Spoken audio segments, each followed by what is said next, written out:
пландоуду киргизмейинче, стратегиялык пландоого өтмөйүнчө, силердин бул акчаңар тапканыңар баардыгы бекер болот. Себеби деген биз мына 30 жылдын ичинде курс менен байланыштуу, инфляция менен байланыштуу капканга түшүп калганбыз. Ошонун артынан ал капкан эмнеси?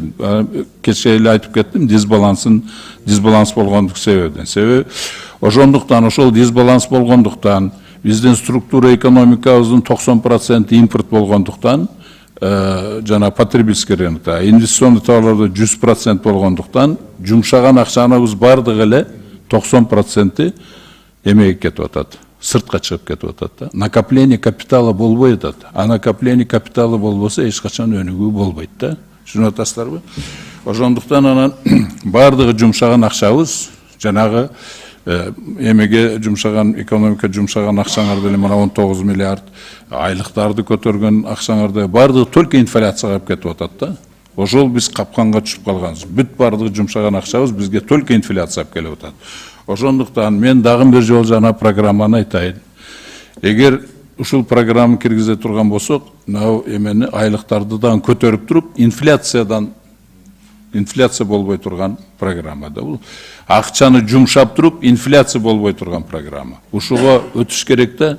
Мен дагы бир жолу сиздерди ушуга чакырып кетем да. Ушул эмени, мен сунуштап аткан эмени мен сындасам, системанын кемчиликтерин сындайм да.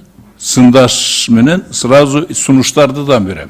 Но бирок ушул кемчиликтердин артында адамдар тургандыктан айга тиеши болуп атат. Силерге, могу жерде отурган азыр Адылбек Алешевичке жана башкаларга тиешелүү болуп атат да.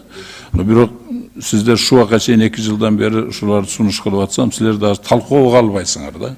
Талкууга албайсыңар. Качан баштайбыз ушул талкууга алып эме кылып аткан программаны качан ишке ашырабыз? Дагы бир жолу суроо берем да. Бул суроо скорее всего Адылбек Алешевичке. Адылбек Алешевич кандай дейсиз? Качан ушуну талкууга алып, ушунун үстүнөн иштей баштайбыз? Экономика министрлиги да карап атышкан. Биз Султан Мыдырач дагы бир жолу карап көрөлү мына.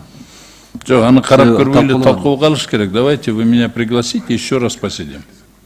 Дагы бир жолу эме кылалы. Макул, мындай болбойт. Эгер мындай боло турган болсо, мен айтып атпаймынбы? Туңгуйга алып келет. Инфляция болот, курс көтөрүлөт, курсту түшүрөбүз деп туруп, Национальный банк золото-валютный резервтерин эме тарката баштайт. Ошондуктан силер бүт бар жогуну тупикка алып келип атасыңар да. Инфляция болот, инфляцияны басам деп туруп, золото-валютный резервтерди жок кылып, ошентип туңгуйга алып келебиз мамлекеттин экономикасына.